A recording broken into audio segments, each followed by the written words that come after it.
आज महाराष्ट्र राज्य के सार्वजनिक निर्माण मंत्री शिवरेंद्र भोसले शिरडी पहुंचे और मध्य आरती में उपस्थित होकर शिरडी साई चरण में श्री साई बाबा की समाधि का दर्शन किया। दर्शन के बाद श्री साई बाबा संस्था की ओर से मुख्य कार्यकारी अधिकारी गौरश गाडेलकर ने उनका औपचारिक सत्कार किया और उनकी उपस्थिति से शिरडी में भक्तिपूर्ण वातावरण बढ़ गया। साथ ही संस्था की ओर से विभिन्न धार्मिक और सांस्कृतिक कार्यक्रम भी आयोजित किए गए। आइए जानते हैं आगे क्या कुछ कहा है गौरश गाडेलकर का। आज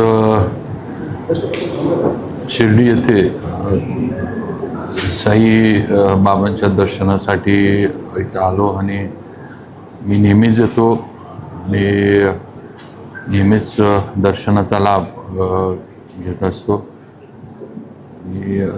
ट्रस्टच्या वतीनं अतिशय सर्वच भाविकांची या ठिकाणी अतिशय चांगली सेवा, भाविकांसाठी लागणाऱ्या वेगवेगळ्या सुविधा या इथं केलेल्या असतात, नेहमीच असतात आणि त्याच्यामधलं सातत्य ट्रस्टनं कायम ठेवलेलं आहे।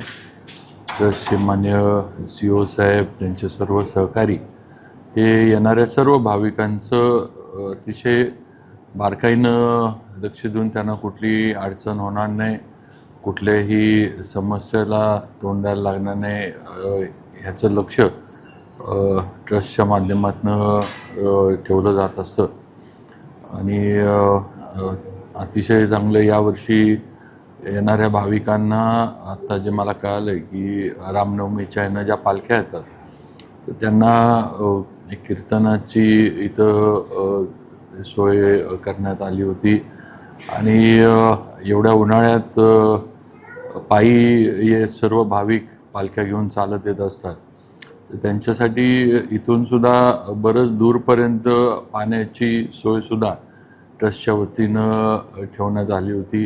नक्कीच असेच उपक्रम ट्रस्टच्या माध्यमातून, देवस्थानच्या माध्यमातून सुरू आहेत आणि सुरू राहतीलच, त्याबद्दल काही शंका नाही। परत एकदा या ठिकाणी आल्यानंतर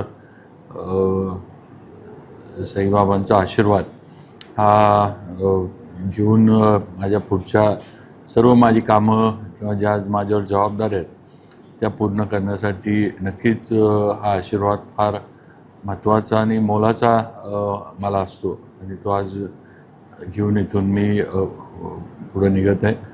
मी ट्रस्टचं परत एकदा आभार मानतो, त्यांनी इथं माझा सत्कार केला त्याबद्दल।